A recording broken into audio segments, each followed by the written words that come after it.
Sugeng enjang para adiyuswa, sugeng pepanggihan malih wonten ing renungan padintenan adiyuswa ing dinten Senen Pon 26 Mei 2020. Sumangga dinten punika kita nampi jejer tiang Kristen.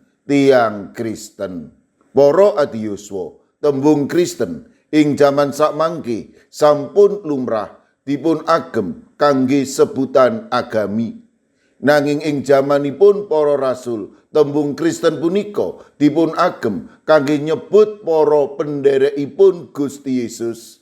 Tiang Kristen nalika jamanipun para rasul kasebar ngantos ing Venesia, Siprus lan Antioquia sabunipun Stefanus kaukum mati. Sumebaripun para pendherekipun Gusti Yesus punika ndadosaken Injil ugi sumebar dhateng papan ingkang dipun tuju dening para rasul. Senajan sumebar karo raos ajrih, saksamunipun Stefanus kaukum pati, nanging para pendherekipun Gusti boten kecalan ciri kasipun. Lelakoning para rasul 11 ayat 26 ngendika, sarta padha tetunggalan karo pasamuan nganti setahun lawase. Sinambi memulang marang wong akeh ana ing Antioquia kono para siswa anggone wiwit padha kasebut Kristen. Sebutan Kristen punika karana para pendherekipun Gusti Yesus punika tetep martosaken Injil wonten pundi mawon panggenanipun. Para rasul punika martosaken Injil kanthi temen lan wonten pitulungan saking Gusti Allah ingkang dadosaken kathah tiyang sami mratobat lan pitados dumateng Gusti Yesus. Para rasul ingkang setya martosaken Injil punika dados margining berkah kanggenipun tiyang ingkang dereng pitados. Para tiyang punika lajeng pitados sarta nampi janji kawilujengan saking Gusti Yesus. Pramila sebutan Kristen punika boten namung sebutan agami, nanging sebutan kagem tiyang ingkang setya martosaken Injil lumantar gesang padintenanipun. Para adiyuswa, ing mangsa riyadin unduh-unduh punika kita kaajak martosaken Injil ing gesang kita ingkang awujud caos syukur. Caos syukur punika salah satunggaling piwulangipun Gusti kagem kita para pendherekipun. Pramila unduh-unduh punika dados sarana kangge kita martosaken Injil srana caos syukur. Kita pitados bilih berkahipun Gusti punika nyekapi kangge kabetaning gesang kita sedaya. Pramila monggo kita sami suka bingah nderek Gusti Yesus, kita sami sedya nindakaken kersanipun Gusti kados para rasul ingkang setya martosaken Injil. Mekaten ugi kita setya nglampahi kersanipun Gusti saklebeting gesang kita padintenan kanthi memuji lan caos syukur dumateng Gusti. Amin. Sumangga kita ndedonga. Matur nuwun Gusti. Dinten punika paduka paring pepimut ing mangsa riyaya unduh-unduh punika satunggaling cara kawula memuji asma Paduka, mulyakaken Paduka, martosaken Injil Paduka srana caos syukur ingkang saged kawula tindakaken ing mangsa riyadin unduh-unduh punika. Paduka berkahi raya unduh-unduh ingkang kacawisaken dening gereja ing pundiya papan matemas sedaya menika dados paseksi ingkang endah. Kawula pasrahaken kawudanipun para adiyuswa dalasan anak putu kawula ing pundiya papan, monggo Paduka ingkang reksa, Paduka ugi ingkang tansah paring berkah.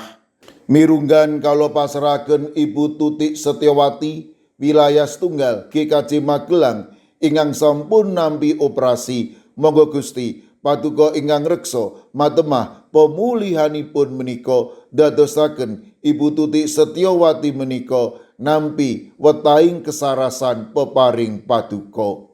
Kawula pasrahaken sederek Fani, mekaten ugi Bapak Samuel Tujono ingkang nembe nandhang sakit. Monggo Gusti paduka ingkang reksa matemah kekalihipun menika ingkang nampi wetahing kesarasan peparing paduka. Kawula pasrahaken Ibu Helmi Suprapto, warga GKJ Immanuel Solo, wilayah Pucang Sawit, ingkang dasak mangke nembe nandhang sakit. Monggo Gusti paduka ingkang reksa, paduka ingkang tansah paring berkah kesarasan wetah. Kawula pasrahaken sedherek kawula ing GKJ Pugeran, Bapak Minto Taruno ingkang dasak mangke wonten ing pemulihan.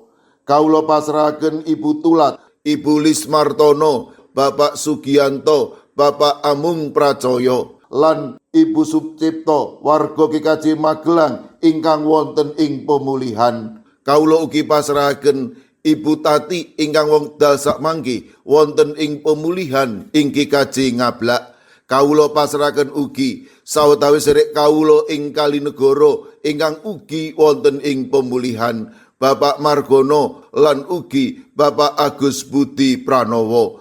Kawula pasrahaken Yuli Luther Harifa ingkang dumugi wekdal sakmangke nandhang sakit ing bab paningal. Kawulanipun sedherek kawula ing GKJ Bono, Ibu Sapar, Ibu Priyati, Ibu Sih Mirah. Kawula pasrahaken Ibu Wirya Sumarto, dalasan Pendeta Emeritus Ibnu Prabowo wonten ing GKJ Tlepok. Kawula pasrahaken Ibu Isti, wilayah 3 GKJ Wonocatur, Ibu Karyumi lan Ibu Kusmini ing GKJ Purbo. Mekaten ugi Ibu Indrayati ing Solo. Kawula pasrahaken Ibu Sriti Astuti wonten ing GKJ Tropodo Sidoarjo. Mekaten ugi kawula pasrahaken Ibu Lini Sutopo ing GKJ Semarang Barat. Kawula pasrahaken Bapak Budistomo ing GKJ Magelang, Bapak Mardiono, Ibu Marsudi, Ibu Sri Windardi ing GKJ Pamong Utomo Kalinegoro. Kawula pasrahaken Bapak Yohanes Mudadi ing GKJ Tuban. Kawula pasrahaken Ibu Nani Cahyono, Bapak Karyo, Bapak Ibu Toyo, Ibu Ngatini ing GIDJ Trangkil. Ing GKJ Immanuel Solo, kawula pasrahaken Ibu Tugiani Sunarto lan Ibu Tati. Kawula pasrahaken Ibu Lasiem Blok 6 ing GKJ Gondang Winangun. Ing GKJ Wonosobo, kawula pasrahaken Bapak Lazarus Samijan, Bapak Yusuf Sunaryo, Ibu Endang Sarjono, Ibu Rodiah Sumardi. Kawula pasrahaken Eyang Sarwito ing GKJ Ngalian, Ibu Wahyono ing GKJ Plengkung, Ibu Sunarti ing GKJ Salaman. Ing GKJ Ungaran, kawula pasrahaken Ibu Sukito, Bapak Sembiring, Ibu Surisno, Ibu Munarti, Bapak Ibu Tugiman. Kawula pasrahaken Bapak Jatmiko ing Denpasar Bali. Kawula pasrahaken Ibu Warsi ing Kemenjing, Ibu Apri ing GKJ Canden. Ing GKJ Sragen, kawula pasrahaken Bapak Wursitoryadi, Ibu Sumiati, Bapak Suyanto. Kawula pasrahaken Bapak Chandra Deni Saputro. Mekaten ugi kawula pasrahaken Ibu Warsini, dalasan putranipun Yohanes Haryati ing Watu Sigar. Ing GKJ Mijen, kawula pasrahaken Bapak Budiono Arung Puji, Ibu Elizabeth Indarwati, Bapak Tri Kartono, Bapak Waryono lan Bapak Moses Taji. Kawula pasrahaken ing GKJ Banyumanik, Ibu Sukarni, Ibu Sutarwi, Bapak Daniel Agus, lan ugi ing GKJ Tanon kawula pasrahaken Bapak Suhadi. Kawula pasrahaken sinten kemawon ingkang nembe nandhang sakit lan ugi ing pemulihan kawula pitados paduka badhe saged ngginakaken menapa lan sinten kemawon amrih sedherek kawula menika ingkang nampi wetahing kesarasan. Kawula pasrahaken pasambat lan pandonga kawula wonten ing asma paduka Gusti kawula Yesus Kristus. Amin. Sumangga para adi yuswa kita tutup pepanggihan kita renungan padintenan adi yuswa kanthi ngrepekaken kidung. Sumangga.